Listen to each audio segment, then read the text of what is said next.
Hello, so ayan, at tayo mag-unboxing ng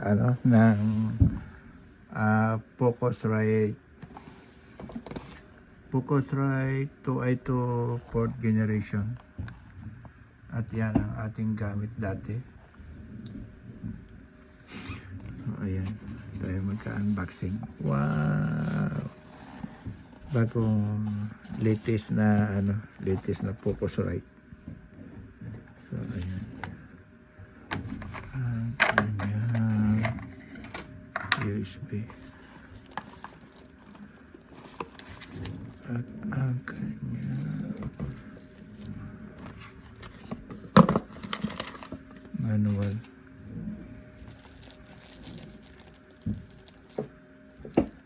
Ayan.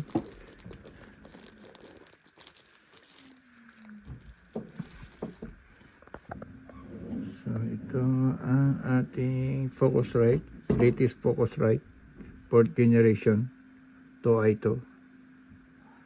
Ayan. Yan ang ating gamit dati. Ayan, gusto kong palitan.